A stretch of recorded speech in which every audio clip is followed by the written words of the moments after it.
श्रीनिवासाय श्रीरामचन्द्राय ध्याये नित्यं महेशं रजतगिरिनिभं चारुचन्द्रावतंसं रत्नाकल्पोज्ज्वलाङ्गं परशुनिकवरा भेतिहस्तं प्रसन्नं पद्मासीनं समन्तास्तुतममरगणैर्व्राघ्रकृत्यं वसानं विश्वाद्यं विश्वबीजं निखिलभयहरं पञ्चवक्त्रं त्रिनेत्रं करचरणकृतं वा कायजं कर्मजं वा श्रवणनयनजं वा मानसं वापराधं वेदमभिहितं वा सर्वमेतत्क्षमस्व।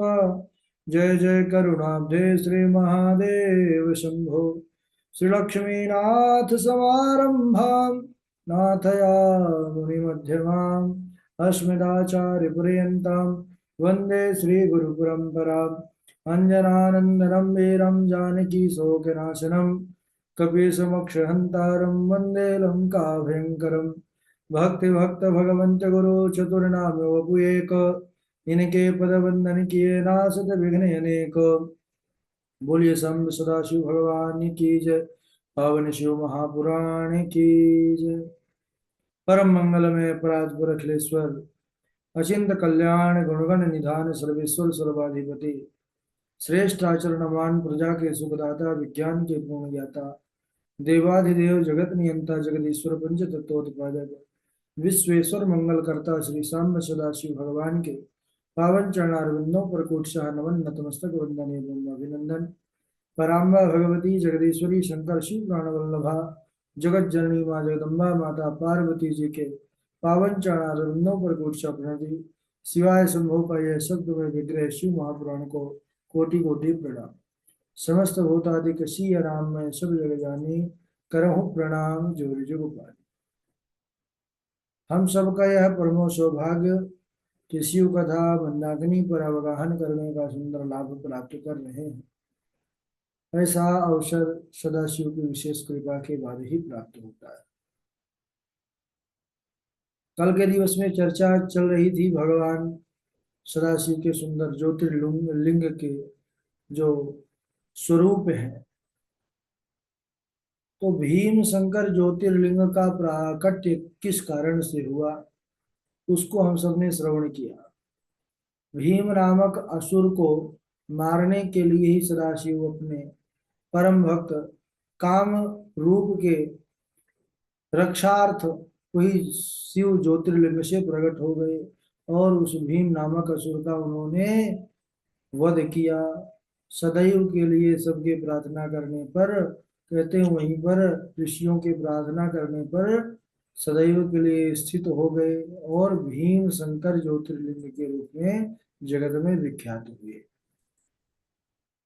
इसके बाद भगवान शिव किस प्रकार काशी उनका स्थान हुआ, कैसे इस नगरी को उन्होंने अपने अनुरूप के लिए समझा, तो आइए इसको भी श्रवण करते हैं। तस्यैव कैवल्यस्तेर्द्वितीयेच्छा ततो भवेत् स एव सगुणो जातः शिव इत्याभिधीयते। बोले अपने कैवल्य यानी अद्वैत भाव में ही रमने वाले उन अद्वितीय भगवान शंकर परमेश्वर को दूसरा रूप होने की इच्छा हुई, यानी कि अब मैं और रूप में हूं, तो वही सगुण परमात्मा के रूप में जगत में आ गए और उनका नाम हुआ शिव। वही स्त्री तथा पुरुष के भेद से दो रूपों में विभक्त हो गए। उनमें जो पुरुष वह शिव तथा जो स्त्री वह शक्ति हुई, शिव शक्ति। और शिव शक्ति के स्वभाव से पुरुष और प्रकृति प्रकट हुए। पुरुष प्रकृति प्रकट हुए। इस प्रकृति एवं पुरुष ने अपनी जननी एवं जनक को जब नहीं देखा तो वह महान संशय में पड़ गए महाराज। उस समय निर्गुण परमात्मा ने उनकी प्रेरणा से आकाशवाणी हुई कि आप दोनों तपस्या करो और तपस्या के द्वारा ही उत्तम सृष्टि होगी। तो प्रकाशित जो प्रकृति और पुरुष थे, उन्होंने निवेदन किया कि हे प्रभु, तपस्या कहाँ पर हो, क्योंकि जब कोई स्थान ही नहीं है तो हम दोनों आपकी आज्ञा का पालन तो करेंगे, लेकिन कहाँ पर स्थित होकर के तप करें। तब निर्गुण शिव ने अंतरिक्ष में स्थित सभी सामग्रियों से संबंधित संपूर्ण तेजों का सारभूत 5 कोश परिमाण वाला एक सुंदर नगर का निर्माण किया।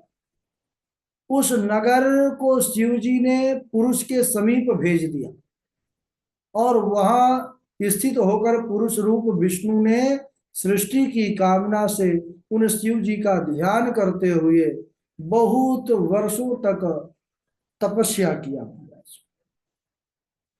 और तपस्या के श्रम से भगवान विष्णु के शरीर से अनेक जलधारा प्रकट हुई और सब जगह जल ही जल व्याप्त हो गया।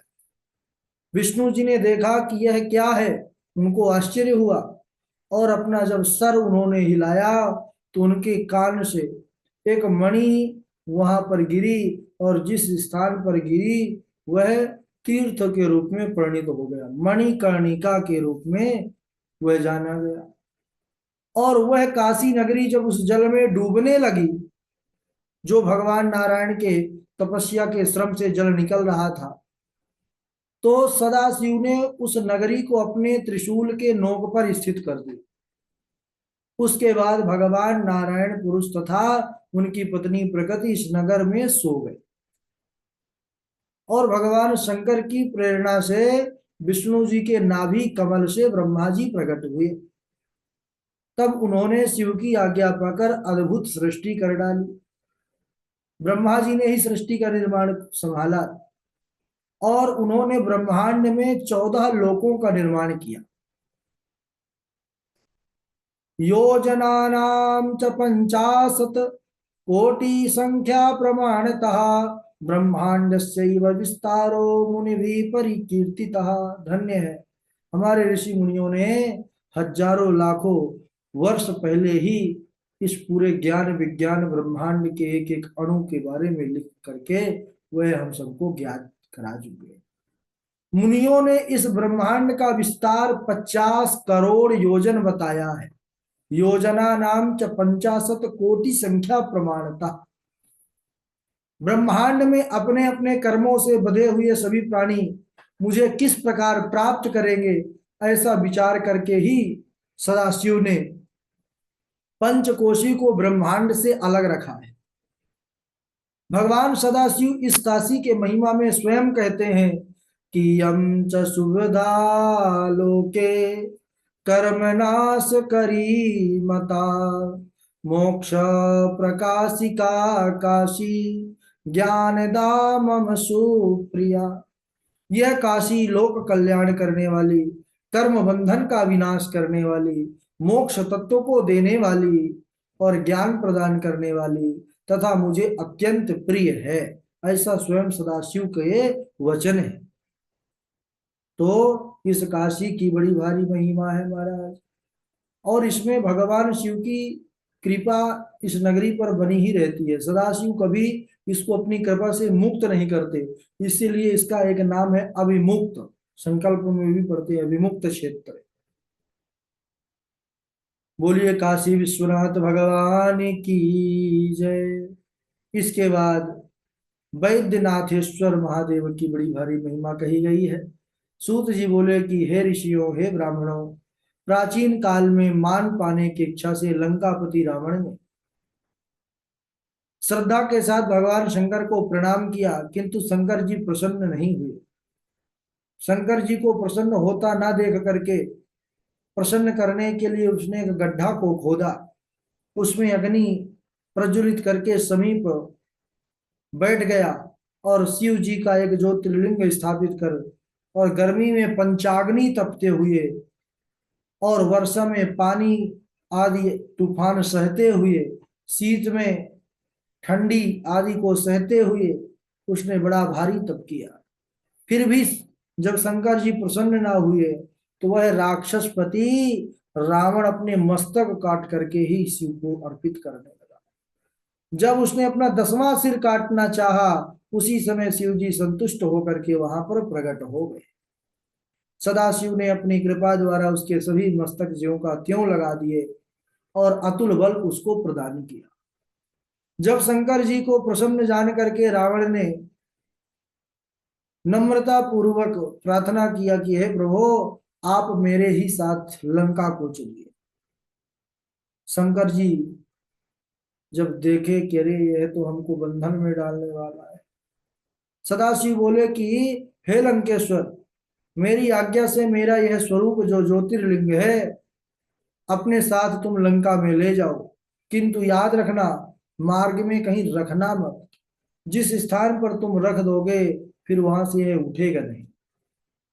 यह सुनकर के रावण शिव जी के दिए हुए ज्योतिर्लिंग को हाथ में लिया और उठा करके चल पड़ा। चलते चलते शिव जी की इच्छा से अब जो स्वयं शंकर जी लंका में पहुंच जाते तो लंका में फिर हनुमान जी जो डंका बजाए हैं तो न बज पाता, न लंका जल पाती, क्योंकि वहां पर सदाशिव ही विराजित हो जाते। इसीलिए सदाशिव जी की इच्छा से रावण को बड़ी जोरों की लघु शंका लगी। सब शंका से बढ़कर के है महाराज, इसका समाधान जब तक न हो तब तक तो फिर बात बनती नहीं। तो रावण भी सब भूल गया और उसने देखा कि एक ग्वारिया है,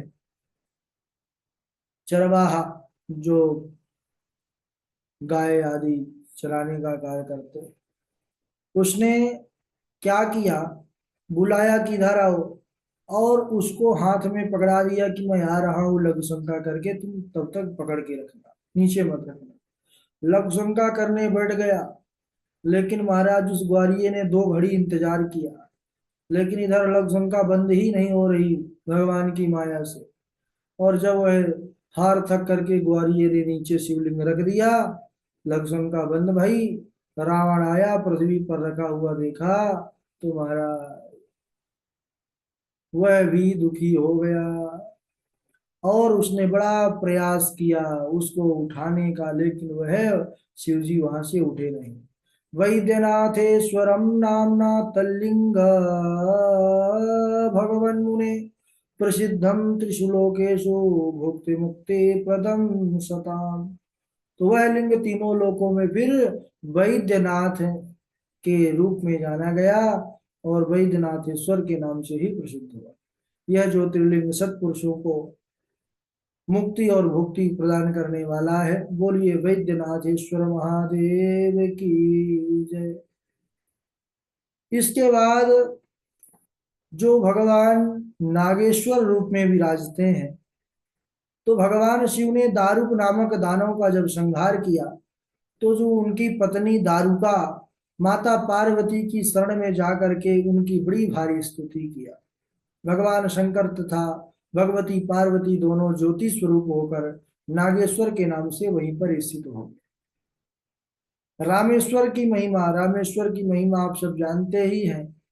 भगवान विष्णु ने जब रघुवंश कुल में अवतार लिया, दशरथ जी के घर 4 रूपों में आए, पूर्ण रूप रामचंद्र जी और भरत लक्ष्मण शत्रुघ्न, तो उनका प्रयोजन था रावण आदि असुरों का संहार करना। उनकी पत्नी का नाम सीता, अपनी पत्नी की खोज में वह फिर वन वन भटके भी, तो अपने पिता की आज्ञा से उनको वनवास हुआ 14 वर्षों के लिए। उस समय उनकी पत्नी सीता को माया करने वाले राक्षस राज रावण ने हरण कर लिया, चुरा लिया, लंका में ले गया। तब पत्नी शोक से व्याकुल होकर के श्री रामचंद्र जी अपने अनुज लक्ष्मण के साथ राम जी किष्किंधा को पहुंचते हैं। वहां पर उनका मित्रता होती है सुग्रीव के साथ। बाली का वध किया प्रभु ने और कुछ समय वहीं पर रहने के बाद फिर मैया जानकी की खोज प्रारंभ हुई। तब हनुमान जी जो वानरों में बड़े श्रेष्ठ कहे गए हैं, वह हनुमान जी लंका में जाकर माता सीता जी का पता लगा करके और सीता जी को श्री राम जी का संदेश दे करके सीता जी का संदेश और उनका चिन्ह चूड़ामणि लेकर के राम जी के पास आ गए। हनुमान जी लौट करके आए और माँ जानकी का संदेश लेकर के आए, तो भगवान श्री रामचंद्र जी बड़े प्रसन्न हुए। तब रामचंद्र जी जब पता लगा कि रावण के यहाँ है, रावण ने जानकी जी का हरण कर लिया है, तो पदमई रष्टा दशाख्यैश्च ययौ तीर पयोनिधे, बोले 18 पद्म बानरों की सेना के साथ रामचंद्र जी दक्षिण समुद्र के किनारे पर पहुंच गए। वहां पर देखा कि अगाध सागर है। राम जी व्याकुल हो गए कि यह सागर को कैसे पार किया जाए। चिंता करने हुए और मन में शोक है जानकी जी के पास कैसे पहुंचा जाए। रामचंद्र जी विचार करते हैं कि देखो, उस पार सीता है, बीच में सागर है, मैं इस पार हूं, कितने शोक की बात है। इस सागर को पार करना तो असंभव सा है। यह वानरों की सेना कैसे इस समुद्र से को पार कर सकती है। तब अंगद आदि वानरों ने प्रभु को धैर्य बंधाया है। भगवान रामचंद्र जी को प्यास लगी, लक्ष्मण जी से जल मंगाया है पीने के लिए। लेकिन जैसे ही रामचंद्र जी ने जल ग्रहण का विचार किया, मन में स्मरण आया कि आज अपने स्वामी सदाशिव का तो मैंने अभी तक अर्चन पूजन नहीं किया है, तो मैं जल कैसे ग्रहण करूं। तब राम जी पार्थिव लिंग का पूजन का विचार किया और पूजन करने लगे। सुंदर आवाहन 16 उपचारों से भगवान सदाशिव की विधिवत पूजा किया है रामचंद्र जी ने, और स्तुति करते हुए निवेदन किया है कि हे नाथ, मैं वानर सेना के साथ इस अथाह समुद्र से किस प्रकार पार हो सकता हूँ, महाबली रावण के साथ युद्ध में कैसे विजय प्राप्त कर सकता हूँ। हे देवादिदेव महादेव, मैं आपकी शरण में हूँ। जब राजा रामचंद्र जी ने बड़ा सुंदर सदाशिव का पूजन किया है, उसी समय भगवान शिव माँ भवानी के साथ उसी ज्योति स्वरूप लिंग से प्रकट हो गए। बोलिए सदाशिव भगवान की जय। भगवान शंकर बोले कि हे राम जी, आपका मंगल हो, वरदान मांगिए। तब राजा रामचंद्र जी ने बड़ा भारी स्तुति किया है और विजय का वर मांगा है। शिव जी बोले कि हे रामचंद्र जी, युद्ध में आपकी विजय अवश्य होगी। तब रामचंद्र जी ने कहा, प्रभु आप सबका कल्याण करने के लिए इसी स्थान पर विराजित हो जाए। तो भगवान सदाशिव तभी से वहीं पर स्थित हो गए ज्योतिर्लिंग के रूप में, और वह स्थान राम जी के द्वारा पूजित होने के कारण, स्थापित होने के कारण, वह ज्योतिर्लिंग शिव जी का रामेश्वर नाम से जगत में प्रसिद्ध हुआ। बोलिए रामेश्वर महादेव की जय। इसके बाद और भी भगवान शंकर की सुंदर कथा चरित्र हैं, जिसको हम अगले दिवस श्रवण करेंगे। आज यहीं तक। बोलिए सदाशिव भगवान की जय। चलिए बारी बारी से श्लोक सुना देंगे। सबसे पहले स्वामी गोपिकानंद जी हैं, इनके बाद पावनी जी हैं, गगन जी हैं। राधे राधे आचार्य जी। पश्चिमाम्बूदितीरस्थं गोकर्णं क्षेत्रमुत्तमं ब्रह्महत्यादिपापाग्नं सर्वकामफलप्रदां शिवप्रत्यक्षलिङ्गानि तीर्थान्यां भासि सर्वशः सूत